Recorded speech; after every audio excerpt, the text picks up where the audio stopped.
From the moment he was introduced into the series, Joyboy remains an absolutely mysterious figure. Moreover, as more and more time passed by, we kept getting bits and pieces of information about him, from everything that happened on the Fishman Island, including Joyboy's apology to the Fishman, to all the shenanigans surrounding Laugh Tale and the actual treasure of One Piece, and how Goldie Roger literally exclaimed that he and his crew were actually early and he in fact really wanted to meet the Joyboy.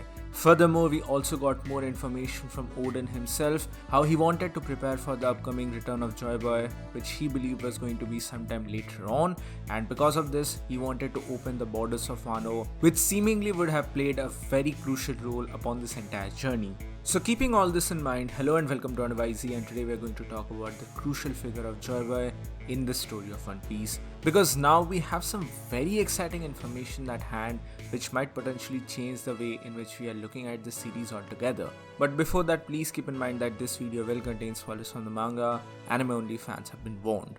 Now, the manga has already given us quite a lot of hints and details surrounding this legendary figure that is Joyboy, and how he was supposed to be a very important character in the overall narrative of the series, and not just because of his own existence, but rather what he brings into the table for the current timeline as well. How Luffy and a couple of other characters have been thought to be the direct descendant of the Joyboy. We have the sun god Nika, which is again a very big reference to this entire character called Joyboy, who was actually being worshipped by the people of the prison in a way, who was in fact a sort of a taboo figure in front of the world government as well, because of all the shenanigans that went on during the 800-year-old void century. In fact, along with that, we also have some other details and other clues given to us by characters like Hyogoro, wherein he refers to Luffy's Poundman form as the Myo or the Buddha's form. Now, all of these things are conclusive and colliding together into one collective being, that is, Luffy is somehow related to Joyboy. Now, what is the exact scenario here? We still don't know of it yet. If someone says that there is 100% proof, I don't believe it as of yet, because we cannot say with a conclusive proof that whether Luffy has actually inherited the will of Joyboy, or is he like a direct reincarnation of the Joyboy, in a similar fashion to what the Naruto series did with Naruto and the entire Ashura Otsutsuki subplot.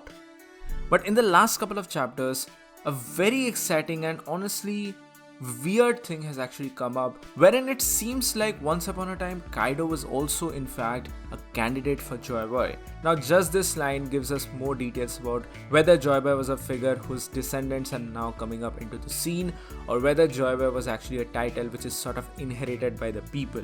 I personally believe that the current generation would be inheriting the will of Joyboy, but that's a topic of discussion for another day. For now, what we get to learn, or what we sort of assume here, is that Kaido might actually be a failed Joyboy. Once upon a time, he might have been actually a contender, a huge contender for the position of Joyboy, and it seems like some way down the road, he lost his will, he lost his way, and he stumbled. That is one of the major reasons why he knows what the Joyboy is, and he even exclaims to Luffy when he lost for the first time, not first time but second or third time, was that even you couldn't be Joyboy. So Kaido already knows everything about Joyboy, but it's much more than that in fact, because in the latest chapters, King's Lunarian heritage is fully explained to us, and in fact King openly states that he once upon a time believed that Kaido was the candidate for the Joyboy. It is in fact a truth now. It seems like something happened because of which Kaido lost his will, Kaido lost his way, and in fact it has a lot to do with Wano and the entire scenario about death.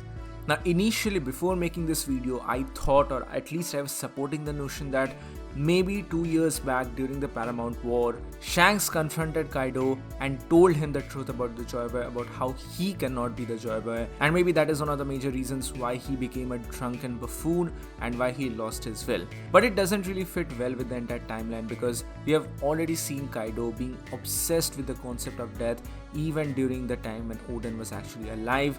He was still bewildered with all of these dreams and all of these other shenanigans, so it can't be just a recent thing wherein he learned that he cannot himself become Joyboy.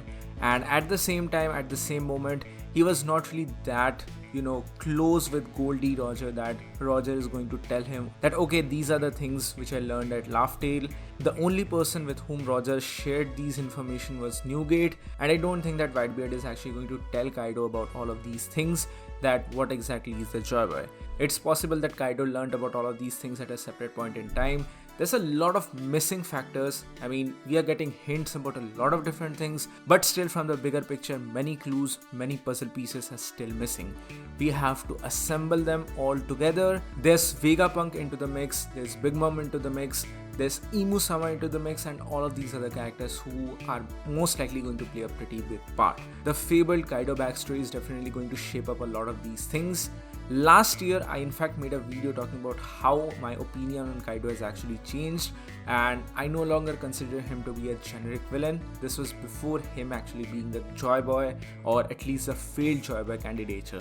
And now thinking about it, I feel like Kaido is really a very good villain, and I'm going to discuss a topic in a separate video as to whether Kaido is actually redeemable or not.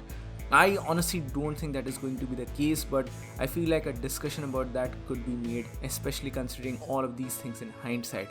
Because even though I feel like Kaido didn't actually learn the truth about Joyboy from Shanks, but still there has to be some other source from which he learned, and I think that not only does Kaido himself, but even Big Mom also represent a part of Joyboy's dream.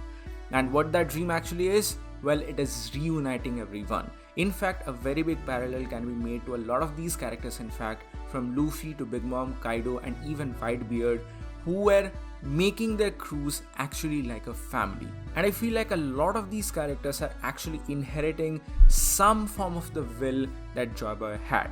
They are not the full-fledged Joyboy, but they are inheriting a fraction of Joyboy's actual will, that is reuniting the world, reuniting every single race, and throwing a party, throwing a joyous event. That is one of the major reasons why his name in fact is actually Joyboy. And also, it's something which I learned very recently, by the way. Kaido's actual Japanese name sort of is a reference to a strong kid, a strong boy who spreads joy. That just can't be a coincidence.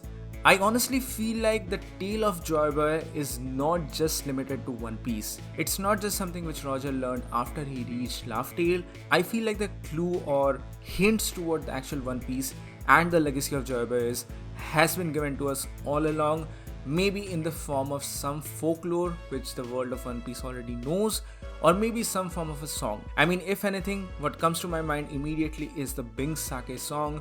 We heard this from the time of Brook, which was pretty old, and I feel like it's maybe a song which has been passed down generation after generation, which has basically giving us a clue about what the actual dream of Joyboy was. Maybe this was the song which Joyboy used to sing about reuniting everyone and maybe throwing a huge party. Maybe this is the same thing which also Luffy said to Shanks, which became the dream, which is something which Roger himself had said all the way back. A lot of these things are tangents. I'm just going on tangents here right now, but these are basically puzzle pieces which are going to form a bigger picture. But what we know as of right now is that Kaido once upon a time was touted to be a Joyboy candidate, but for some reason he was not able to conclude it, or he was not able to grasp it completely.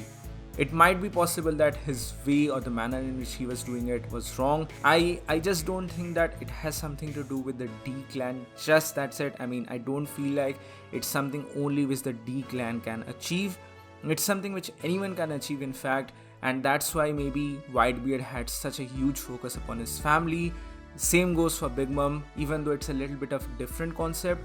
But again, the case can be said here that she maybe went on a different tangent. She was not able to inherit these things in the correct approach. Maybe only Luffy's approach was correct, and for Kaido himself, maybe he focused more upon the party element, and that's why he just became a drunk buffoon who is excessively keen about the legacy of his death.